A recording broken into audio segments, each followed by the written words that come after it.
ಬಾಗಲಕೋಟೆಯ ಶಿವಾಜಿ ಮೆರವಣಿಗೆಯಲ್ಲಿರಬಹುದು, ಅದು ಗಣೇಶನ ಮೆರವಣಿಗೆಯಲ್ಲಿರಬಹುದು, ಜಗಜ್ಯೋತಿ ಬಸವೇಶ್ವರರ ಮೆರವಣಿಗೆಯಲ್ಲಿರಬಹುದು. ಈ ಒಂದೇ ಮಾತರಂ ಬೆಳಕು ಇದಕ್ಕೆ ಈ ಧ್ವನಿ ಬರಬೇಕು ಅಂದ್ರೆ ವೀರಣ್ಣ ಚರಂತಿಮಠ ಅವರು ಇಲ್ಲೇನಿರಬೇಕು.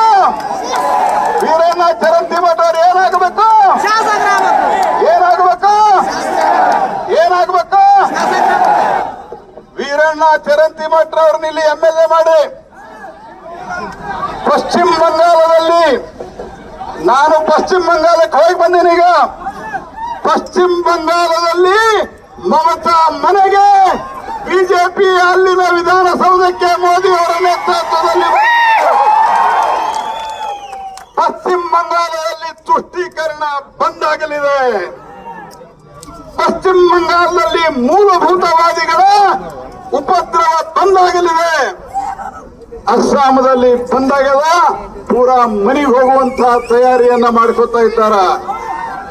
ಅಸ್ಸಾಂದಲ್ಲಿ ಬಿಜೆಪಿ, ಪಶ್ಚಿಮ ಬಂಗಾಳದಲ್ಲಿ ಬಿಜೆಪಿ, ತಮಿಳುನಾಡಿನಲ್ಲಿ NDA ಸರ್ಕಾರ ಖಚಿತ. ಕೇರಳದಲ್ಲಿ ನಾವು ಅತ್ಯಂತ ಒಳ್ಳೆ ಪರ್ಫಾರ್ಮೆನ್ಸ್ ಮಾಡಲಿದ್ದೇವೆ. ಯಾವಾಗ? ಪಶ್ಚಿಮ ಬಂಗಾಳದಲ್ಲಿ ಬಿಜೆಪಿ, ಅಸ್ಸಾಂನಲ್ಲಿ ಬಿಜೆಪಿ, ತಮಿಳುನಾಡಿನಲ್ಲಿ ಬಿಜೆಪಿ, NDA. ಬಾಗಲಕೋಟೆಯಲ್ಲಿ ಏನಾಗಬೇಕು? ಬಾಗಲಕೋಟೆಯಲ್ಲಿ ಏನಾಗಬೇಕು?